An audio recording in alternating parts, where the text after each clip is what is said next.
Oh, mama. Okay. Anyway, guys, ladies with gentle hands, as the late Drake has once said. He's not late. He's alive. In fact, he's probably early. Whatever the fuck that means. I want to talk about Pentiment. Now, for those of you who don't know, Pentiment, I believe it's derived from an Italian word called pentimento, which means...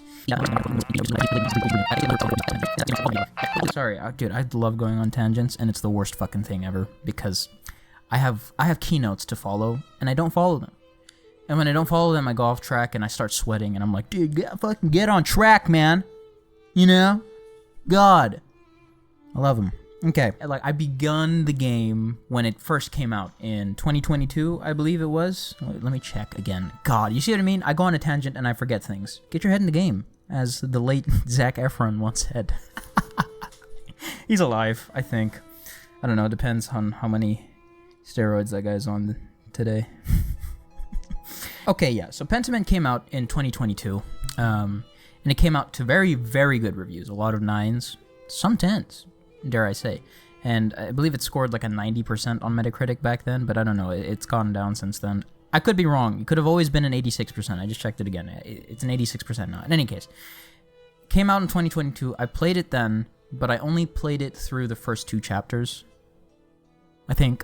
So I played it before the halfway point and I stopped playing. Why? I got busy with studies. I was just doing a bunch of other shit, and there were other games that kind of piqued my interest. Not that Pentiment wasn't interesting at the time, because it definitely was. It's just that when I want to play a game, sometimes I just want to shoot shit. Sometimes I just want to kill shit. I don't want to read text. Anyway, before I go on a tangent, let me stop myself there and get back on track. I'm back on track. Okay. The world of Pentiment is very grounded. No pun intended. One grounded is one of Obsidian Entertainment's, its other game. Again, tangent. Dude, I can't deal with myself in this case. It's very grounded, right? Lots of history that is portrayed to the player.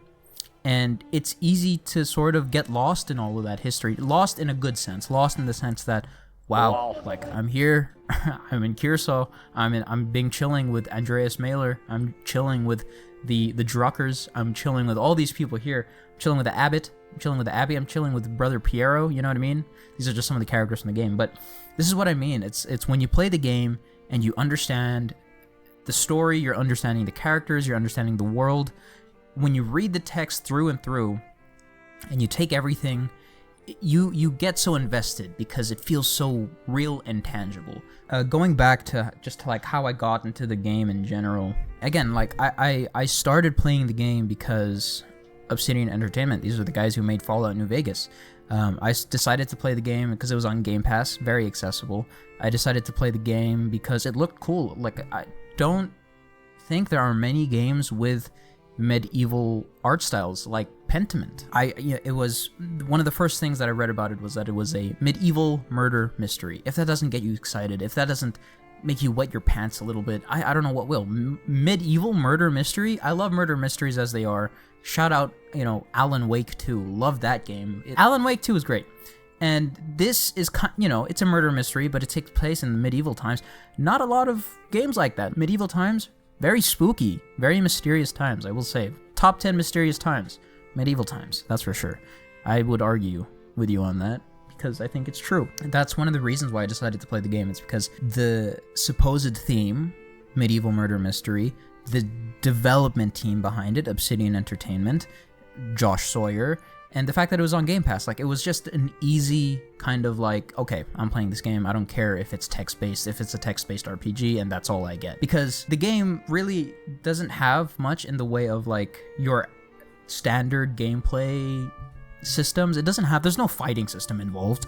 There's no like hacking and slashing. You don't get a dagger and start stabbing people. It's all text-based, and you choose text, and depending on what you choose and what you say, it'll affect the people around you. In spite of the fact that it lacks a lot of these traditional gameplay systems, it's a lot of fun because you get so engrossed with the characters and the world and the story and the setting, you know, and the art style for that matter. The art style, dude, it's fucking gorgeous. But yeah, like on top of the story and on top of the choices you make in the game, which have very serious and long-lasting consequences, by keeping the scope small of your game, you can have a deeper level of choice and consequence. Not that you can't do it with bigger games, but it's just more difficult and time-consuming. The biggest example is Cyberpunk 2077. Cyberpunk is a huge game, but the level of choice and consequence is nowhere near Pentiment. The choice and consequence in this game is absolutely fantastic, and it's something that I think more games should do because it's very player oriented in the sense that you have the most impact in the game. It's not, there's no, I mean, yes, there is a story that guides you, but at the end of the day, you make these choices, and based on your choices, the world's going to be a very different place, my friend, you know, kind of situation. Another thing that helps make Pentiment just great in general is the historical accuracy of the game. The game is incredibly historically accurate. I think, I haven't fact-checked a lot of the stuff that they've put in the game, but they have a glossary, and I'm inclined to believe that a lot of it is correct just because of how much shit is in there. Like, you get to learn about how much rule the Christian religion sort of had in this area of the world, in Europe in particular. You get to understand that Christianity was a huge part of people's lives to the point where God was the basis for a lot of the different choices that people made. And not a lot of it revolved around kind of ourselves. It was always like, I choose this life because God made it so. God made it so based on the scriptures, based on the Bible, and the Bible was a very highly disseminated piece of literature around this time, and obviously to this day. Because Christianity was so, I suppose, drilled into people's minds at this point in time during this medieval period, that the Bible was the end-all, be-all. People rarely question these things. The game tells the player a lot about these different historical facets of the world at the time. And it's great because you learn so much from this shit. But enough of that historical accuracy stuff. Like, again, this is just how much, like, the game just tells you, and it gets interesting. It's not monotonous to learn about this stuff. It's not tedious to learn about this stuff. When you learn about this stuff, you learn it because you're trying to get further into the game, and you're trying to understand the game better, right? So because you're trying to understand the game better, you have to learn some of this historical shit. It's not shit. It's good, okay? Anyway, as I said before, the game doesn't rely on traditional gameplay systems. It doesn't rely on a combat system. The game does not rely on a leveling system, but it does rely on specific RPG role-playing game elements. The one in particular that they rely on is the background of your character and how you build your character up to be, and of course the choices you make in terms of dialogue. Your background has a heavy impact. The way you build your character, the way you build Andreas Mailer and his background has an extremely heavy impact on the choices you can make throughout the game. You'll find different objects throughout the game that might be written, or some of these objects might have inscriptions in different languages. Sometimes they can be a book, sometimes they can be a little like astronomical device that tells stuff about the stars and whatnot. Some of that will be written in Latin, some of these items will be written in French, some of these items will be written in Italian, because these were some of the more powerful countries at the time. Based on your background, you can choose to make use of these different items. So let's say you make your Andreas Mailer, let's say he studied Latin. He was studying Latin grammar in his time at university, and so when you find an astronomical device that has Latin inscriptions on it, then Andreas can be like, I know this item, and this is involved with this part of the murder. right? Because again, medieval murder mystery is the name of the game. If you didn't take up Latin, well, sucks for you. You can't look at that astronomical device. You have to look at something else. And sometimes that different thing that you're looking at that is in a completely different language, it might not be pertinent at all to the medieval, to the murder case at hand, but rather it's pertinent to the world around you. There's a book that you can look at in the abbey where Andreas works at, and the book is written in French. And when you read the book, you can learn about some of the different, things that were considered taboo at the time.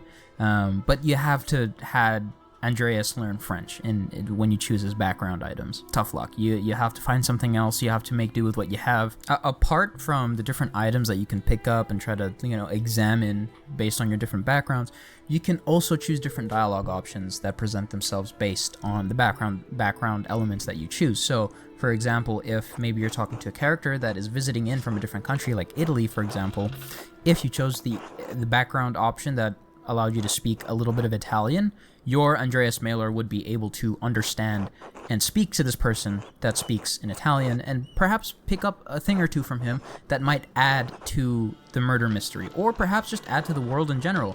A lot of it is just about kind of being able to feed the player with more information and knowledge about the world so that they can better understand why things are the way they are, and how that might contribute not only to the murder, but just to the way people behave in Curacao and Tassing in general. Apart from being able to choose your languages and what you can speak and what you can study, you can choose to study the stars, right? You can choose to study astronomy. You can choose to study herbs, herbalism, herbs for the, I don't know, people that care, herbs, whatever the fuck you want to say. You can also choose to be more of a logician, a mathematician, and that can make you a little bit more of a detective in the sense that you follow logic and the facts.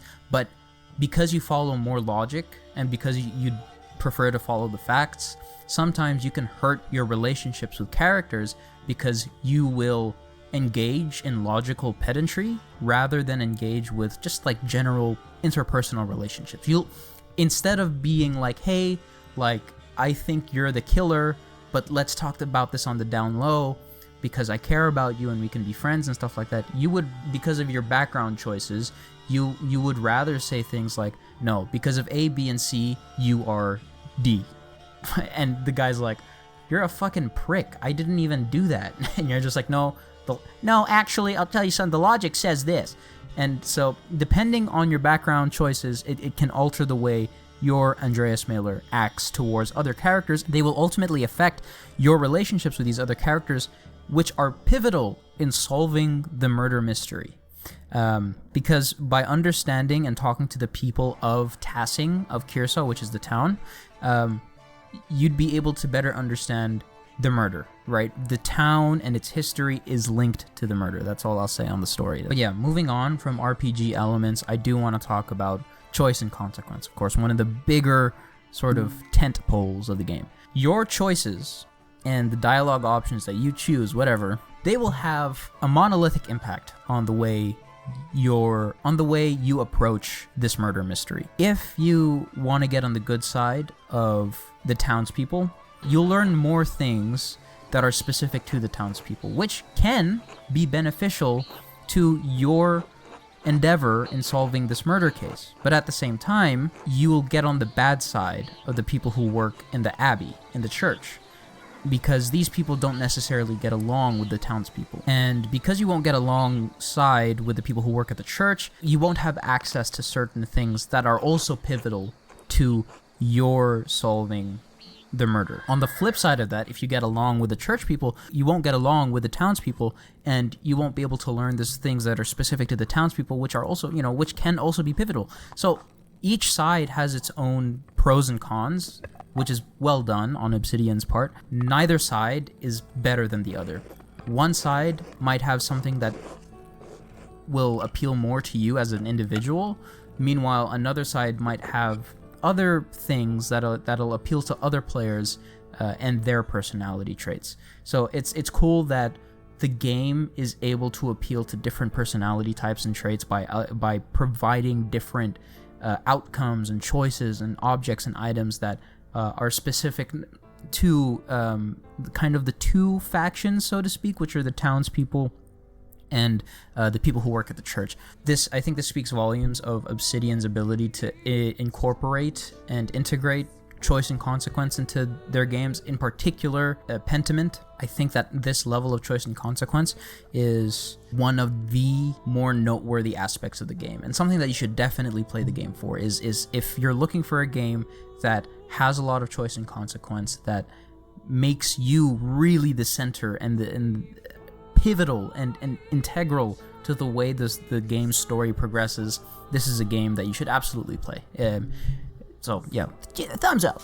I've already talked about the story a little bit, but just to get into it a bit more, what's great about the story of Pentiment, every single character in the game is extremely important in understanding how this murder mystery unfolds. The way they did that was that they were able to provide some of exceptionally well done character writing that I've seen in really any video game. The way characters are fleshed out, it's all connected to the history of Tassing and Kirso. It's all connected to the history of the world. It's all connected to in the way the Christian religion was the end-all be-all of the majority of this part of the world in Europe. And so it makes for some believable character writing. It makes for some grounded character writing. And also at the same time, the types of characters and their personalities that exist in the game, it's diverse enough, right? Again, the scope is small, so you won't really meet a lot of people in the game, but because the scope is small, characters are developed better. They're fleshed out more. And to me, having a more intimate relationship with a character, and when I say intimate, I'm not talking about let's have sex. I'm talking about I understand this character on a much deeper level.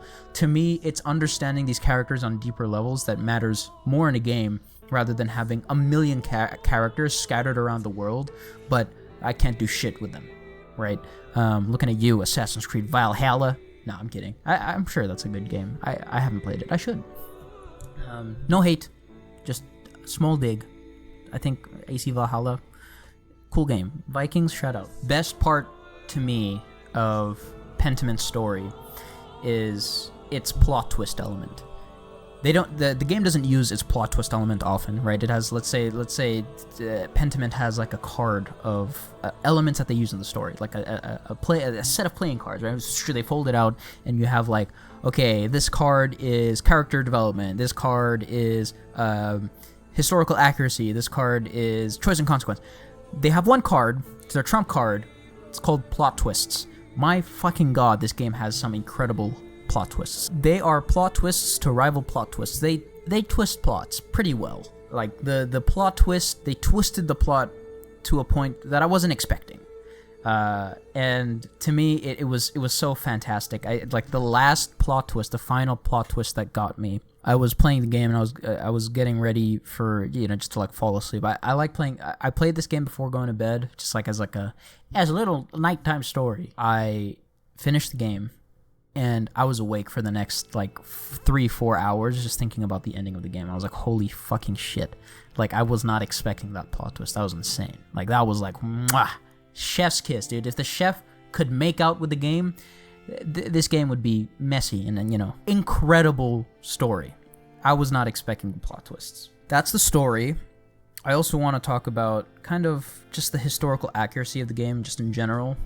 The game provides a lot of historical information, whether or not it's real. I would like to believe it's all very accurate, but in any case, the game provides a lot of historical context through its bespoke kind of unique glossary that it has in the game. If there is a dialogue option, if there's a dialogue happening, sometimes words will be highlighted or underlined in red, and you can press a button on a controller or the keyboard. For me, on the Xbox, it was the left center button. I don't know what the fuck it's called. I'll just call it the select button. When you press that button, it'll bring up a glossary like this, right? It'll zoom out, and it'll highlight the thing underlined in red, and it'll have a box that defines what that word means. I think that part's really cool, just to better understand the world that Pentiment takes place in. It's very cool. And Pentiment also makes many different other historical references to different people. Cicero, different philosophers outside of Cicero, Plato, the other Roman kings, Alexander the Great, obviously, and stuff like that. Marcus Aurelius, I think, is also mentioned in the game. The game just provides a lot of historical context. Whether or not it's accurate, it doesn't really matter, because in the case of the game, it provides so much historical context that is well developed and explained, that it provides a really good foundation and basis for the game to make these characters and make these towns and make this town of Kyrso and Tassing, for that matter. But in conclusion, Pentiment is truly just like one of my favorite games that I've played recently. I mean, its art style is just absolutely gorgeous. The music is fantastic. The sound design is incredible. When you walk around Tassing, you know, you hear the sounds, you hear the chirping of the birds, you hear the rustling of the grass, you hear the blowing of the wind and things of that nature. And when you're walking around the town, you hear the murmurings of the townspeople, you hear the striking of the hammer of the blacksmith. When you're painting stuff, you can hear the strokes of your paintbrush hit the parchment paper or whatever paper they used for painting. When you're writing stuff, when the dialogue boxes are being presented to you, you can hear the writing of a quill, as if the dialogue is being written by is being handwritten by someone with a quill. And it's great. I love the artistic direction of the game. It's truly well done. And then of course the other parts I love about the game is the RPG elements, the choice and consequence, the story, the plot twists, everything about the game. It's just such a fantastic package that's beautifully wrapped. And the best part is, well, I say this is the best part, but I just say this because I'm truly just getting a little bit sick and tired of it. It's not a live service game. As a non-live service game that gives you everything all in one go and in one place, it's just refreshing to have something like this again. Not that live service games are bad, just sometimes, most of the time, they can be pretty abysmal. In any case, that's a different topic for a different time. But Pentiment is just a great game that you should try if you're a fan of RPGs. It's a game that you should try if you want player agency to be at the center and at the forefront of the thing you're doing, of the game you're playing.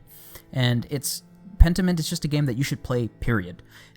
I feel like it's rare these days to find a game whose idea is just executed so well, so shout out, very good game, I love it, highly recommend, play it, please, God, play it, thank you.